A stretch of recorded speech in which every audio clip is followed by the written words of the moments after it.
steam turbine, and this steam turbine is usually what we come across here is a high pressure and high temperature one. High pressure, high temperature turbine. Okay, so before anything we discuss on the steam turbine, let's try to draw the corresponding HS diagram. Let's try to. This is very much important for you to understand the fundamentals of your steam turbine. HS diagram, and we have to put the dome. This is your dry saturated line, and how my isotherms work on a steam turbine. See, your isotherms will be going like this. Fine, your isotherms will be going like this on your steam turbine. They are all isotherms. And this is your critical point. Critical point. So, for a what is the critical pressure? The critical pressure is around roughly around 220 bar, and your critical temperature is 374 or 374 degree Celsius. Okay, what will happen in case of a steam turbine if I take it actually? The steam turbine will expand through a set of, in a steam turbine what happens? In a steam turbine, the steam is expanded through a set of rotor and stator to extract work. What is it? A set of rotor and stator is called as stage, and extracting work means they are work producing devices. That's the meaning of it. They are work producing devices. Okay. Now, when I speak of high pressure and high temperature, the meaning is most of the turbines will be operating in these regions. So let it be A, B and C. What do you mean by it actually? They will be operating in above the critical point. What do you mean by it actually? That means their operating pressures are above greater than 220 bar, and the temperature will be greater than 374 degrees Celsius.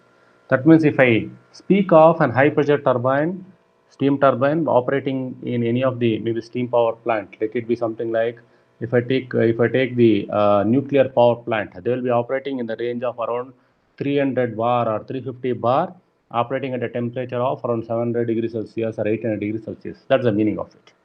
And when I'm operating at very high pressure and high temperature, the leakage is very critical. The leakage is very critical. If there is a small amount of leakage in this kind of a turbines, that means if they are not properly sealed or insulated, a small amount of leakage will bring in a huge pressure drop, which will reduce the performance of steam turbines. Okay, so leakage in such kind of turbines are very, very critical. Okay, and the fourth one, and most of the turbines what we speak, they are all axial type. Fine, and rarely the radial type is used. What is it actually when I speak of axial flow machine? What are the advantage? Maybe you might have studied in an axial flow compressor. What are the thing actually? The amount of maybe the power produced per unit area is much better in case of an axial flow machines. Now one, and the axial flow machines can handle large amount of. See what is the advantage of it actually here? The the power produced per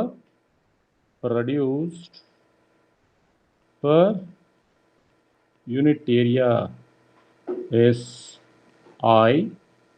This is one thing, and the second thing, I can handle large mass flow rate at high pressures. So this I can call it as a merit or advantage. At the same time, the complexity of such machines operating at very high pressure is very it's difficult, and also it makes it high cost. So those are the two I can call it demerits. One is the complex design. See, you can call it as maybe you can call it as a demerit. So the axial flow steam turbines are complex in design and high cost. So whatever it may be, I need to use at very high pressure, and the design has to be complex, and the cost definitely have to pay the penalty because it has very good advantages. So those are the two advantages what I look. I'm just stressing upon the important one. Okay. Now, when I look at the classifications of the steam turbines, when I look at the classification of the steam turbines, when I look at it, so the main classification is impulse 1 and the reaction 1, and the third one is the combination of impulse and reaction. What are the impulse reactions? See here, if I look at it, the kinetic energy is absorbed in the rotor of the turbine. What happens in case of a reaction turbine? Here I am going to have the kinetic energy and your other energy, that is your static energy, or I can put it as potential energy, whatever it may be, is absorbed in the rotor. So here also it's the same, kinetic and your potential energy, but it is absorbed here, it is absorbed in stages. That means I may have first an impulse stage, then I have a reaction stage. In case of a reaction turbine, it is completely I'll be having kinetic and potential energy. So here the absorption of kinetic energy is first done, then I'll be having the corresponding reactions. So the best example for your maybe the impulse kind of a turbine is the impulse machine is your De-Laval turbine. I think that's the best example. So impulse turbine. So the best example is the De-Laval turbine. So this is in the name of the maybe the engineer. You can't call it a scientist. It's an engineer who is Gustave De-Laval. So in his name we have this turbine, and then we have the reaction turbines. So reaction turbines. We have the Curtis turbine. So this is in the name of Charles Curtis, and we have the very famous reaction turbine, that is the Parsons turbine, which is once again it is Charles Parson, and we have one more, that is which is the combination of your impulse and reaction, that is your Raichu turbine, which is the name of the engineer Auguste Raichu.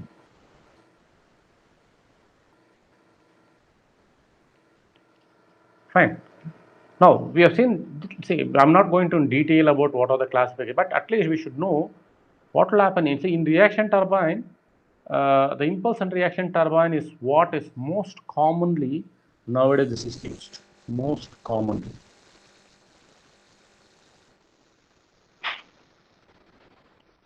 So where we have the combination of the impulse type as well as the reaction. Fine. Now when we speak of the reaction turbines and all, we should know what is the working substance here. We should be very, very careful here. So the working medium, which we call it as working medium in case of your steam turbine, is the steam. Fine. So what is the steam actually? So already we have defined steam is a working substance used in your steam turbine, and it is a maybe we can call it as it's a perfect or a pure substance. It's a pure substance. Maybe it's one of the pure substance, the form in your vapor phase. Fine. In a vapor phase, what we look at, and is the steam a perfect gas? A simple question. So whether the steam what is used is a perfect gas, because we are dealing with this particular thing, and the steam possesses all the properties of the gases. So this is very, very, very important thing which we all should know when I'm taking you up, or when I'm discussing on particular steam turbines, what I'm supposed to use. The steam, the steam possesses all the properties of gas. What are those properties? So those properties are pressure, fine, specific volume, or volume. To be very precise, we have to call it as specific volume. Fine. Then the temperature, the operating temperature of the steam. Fine.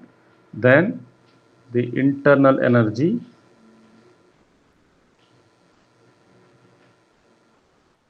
The enthalpy. And maybe the last one, if you want, we can look at as the entropy also. We try to look in. Okay.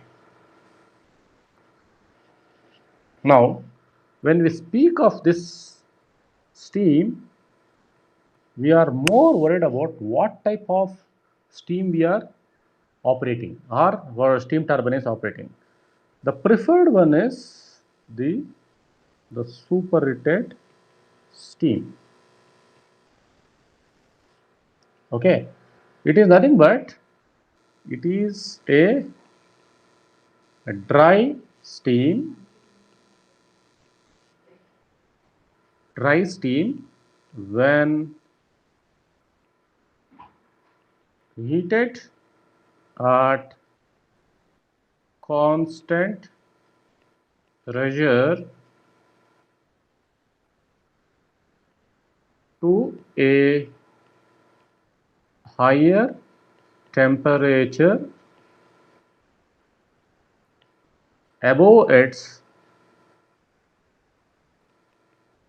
saturation temperature. This should be your definition of your this particular thing. What is it? Maybe if you want to, if you look at it, your corresponding diagram. So try to look into it actually. This is the dome. Fine. Usually what we try to do actually, when we try to heat it actually, it goes like this, then it goes to this particular thing. This is my thing, and it goes to a higher temperature. This is out. So this is your desaturation temperature, and I can reach any point at any given temperature. At any given point, you can see this temperature is always the delta T, which is called as the degree of superrate, and this is at a particular pressure. There's all these things happening at a particular pressure. At any given point, if this comes below its saturation temperature, what I'm going to get, I'm going to fall into this wet condition. So what we should do in case of an expanding in a steam turbine, at any given point, I should ensure that the steam, superheated steam, never gets into this particular thing. This is how your design is. This should never comes into this particular. These are my saturation. See, this point is saturated steam, that is dry, and this point is saturated liquid or fluid. Fine. And this is your saturation temperature, and this is your super cooled liquid, which we are not worried about in case of a steam turbine. And the heat, what I'm going to look at from this point to this point, is the latent heat.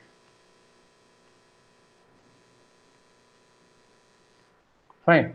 And from year to year, this will be my sensible heat, and anything after that I'm going to get the superheated actually. Fine. Now, so if this is on a TS diagram, see, this is on a specific enthalpy, or I can put it as TH diagram, whatever it may be. This is your temperature and your specific enthalpy diagram. If I can plot it again too. So what will happen if I put it on an enthalpy and entropy diagram, that is HS diagram? If I try to put the corresponding HS diagram like this, if I try to put the H and HS diagram, and I have a dome something like this, fine, and I have a dome. At any given point, what will happen? I may be having something like, so your steam is entering at that particular thing, and suppose all your pressure lines are going like, they are diverging like this. And let me draw some 3 lines. And at any given point, if I try to expand it, this is how it should be. So this is your H isentropic. But what will happen? I won't be able to get the isentropic because it's very difficult to obtain the perfect insulation or no heat loss. I may end up with H actual. So this is my H actual, and definitely my entropy. Look at this. My entropy. This is if I try to draw a line from here, fine, from this point to this point, I could see there is an increase in my entropy. Entropy is increasing. Entropy is increasing.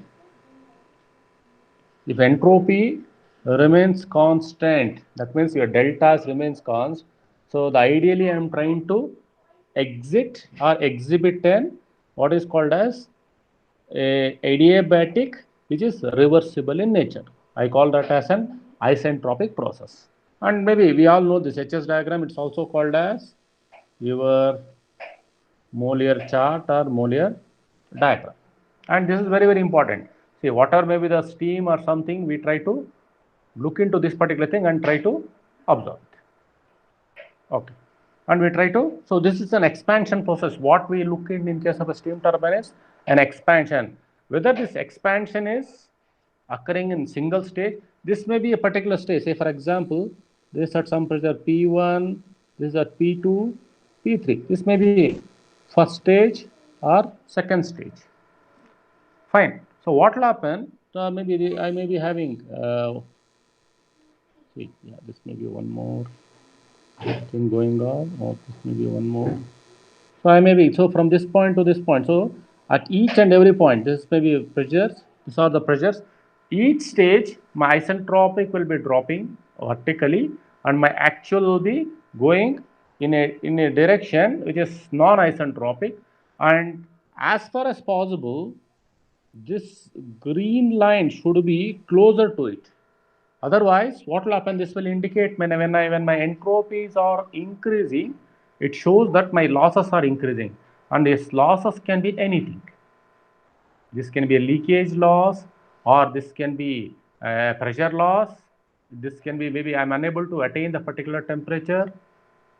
So lot many things. So overall, when we look at it, actually, when this particular thing, if it moves towards right hand side, when the steam turbine is, when the steam is expanding in a turbine, it means clearly, it indicates that my particular efficiency or the performance of that particular turbine is going down.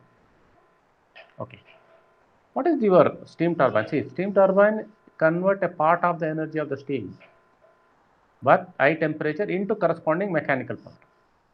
But what happens actually, from where the steam turbine receives your steam, actually, it receives steam from the boiler. Fine. Maybe I can have a nozzle or jet attached to it, so that I can get the steam at a very high pressure or whatever. This already we have seen in the corresponding. Fine. And the conversion of this particular energy in the blades is very important. See, I do have a boiler. Maybe if I try to simply put a block diagram, maybe how the steam power plant works. It's a simple steam power plant. If I look at it, just I'm trying to discuss all the fundamentals, so that before we step into that. So what happens actually, if I try to put it actually, so I do have a boiler. Fine. This is the boiler, and the boiler will be generating your fine steam. The boiler will be generating the steam at a very high pressure. So this will be at a particular pressure. So which is very high pressure, and the thing, then it has to expand, and it is doing a certain amount of work. I can connect it to a particular load, whatever it can be. A load can be a generator or whatever it may be. I can connect it to a load, and the steam turbine, whatever that comes out, actually it has to go into a condenser. It has to go into a condenser. So this may be your condenser, and then this I can use a small pump, fine, and I can put back the water into my boiler, and this is your corresponding thing that works. So if I look at it, this is at low pressure, and these are operating at high pressure. High pressure, high temperature; low pressure, low temperature. So now the criticality of this particular thing is, I need to insulate this. This is turbine has to be properly insulated. So I'm speaking of steam turbines. This has to be properly insulated, so that my Q is heat loss. I'm speaking of heat loss. You should not be confused with enthalpy. My heat loss has to be zero. But having a perfect insulation is very difficult. Having a perfect insulation is very difficult. So that's one particular. If I have a perfect insulation with no leakage and all, I will end up with isentropic process. Otherwise, I will end up with your what we call it as a polytropic process, polytropic expansion, where it moves towards. So there is an increase in the entropy. Fine. So this is about your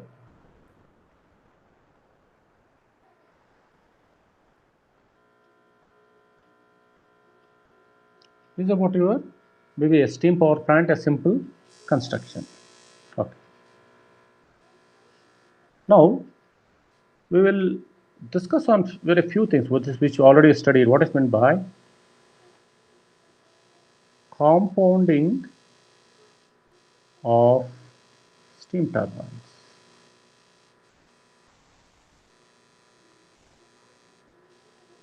The compounding of steam turbines. Why the compounding is done? Is it really required to go for a compounding? What will happen if the compounding of the steam turbines are not done? These are some of the things which may crop up our mind. Fine.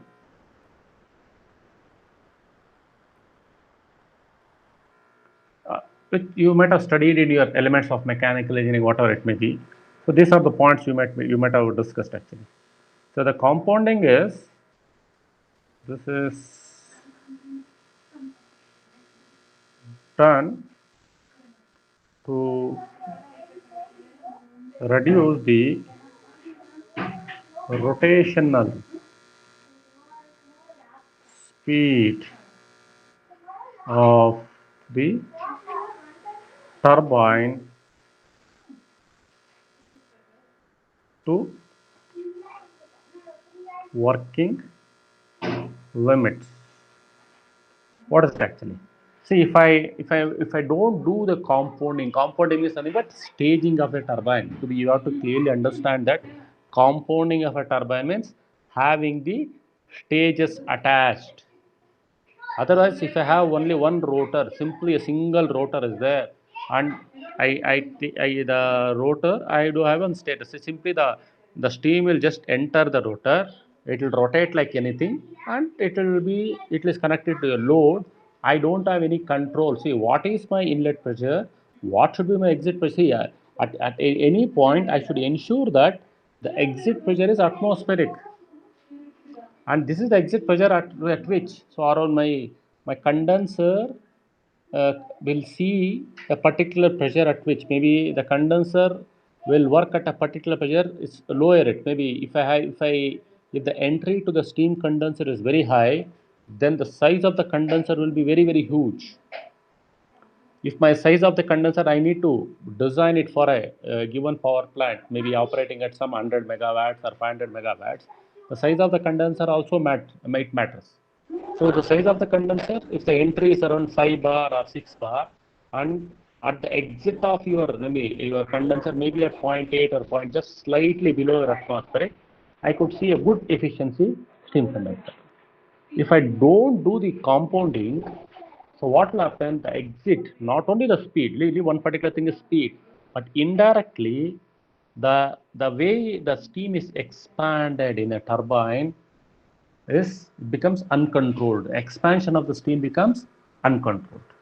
So what they do actually, they try to do what is called as compounding. What is compounding? Compounding is achieved by arranging arranging a set of nozzles or they call it as nozzles or I think few they call it as stator vanes. Nozzles or stator vanes. The stator vanes, fine. Stator vanes and rotor blades as nozzles and rotor in series in series, and they're all keyed should be. So you see, look at this keyed to a common shaft. To a common shaft. Okay. What will happen? So that the steam pressure or the velocity. So that what will happen? Either the pressure or the velocity is absorbed. It is not observed, it is absorbed. It is something like what we are going to take. If I do it in the pressure, it's called as pressure compounding. If I'm able to do it in the rotor, in the particular stages, the rotor stages, if the pressure is absorbed, it becomes pressure compounding. If the velocity is absorbed, it becomes velocity compounding. So I have around 14 stages. So first 7 stages, I'll be going with pressure. Then I can go with velocity. So in stages, I can go with pressure as well as velocity are considered in couple of stages. First couple of stages for pressure, first next couple of stages for velocity. If I do maybe combinedly, I call that as pressure velocity compounding. So if I look into this particular thing, what are the main types of compounding? So the main purpose of the compounding is to control the speed. That's what people have studied. But indirectly, if you look at it, we are supposed to look into the practical, so that all the properties of the steam are brought into working limits. Okay. Then, if I look into what are the different types of compounding. So compounding types.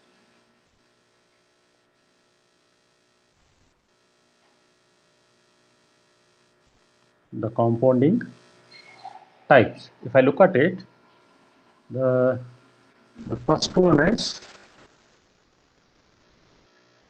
the pressure, the compounding. The second one is the velocity, compounding. And the third one is the pressure and velocity compounding. And you have to be very critical here. Most of this compounding is done for impulse turbines, and very rarely they do for the reaction turbines. Fine. So we'll try to stop here for today's class, and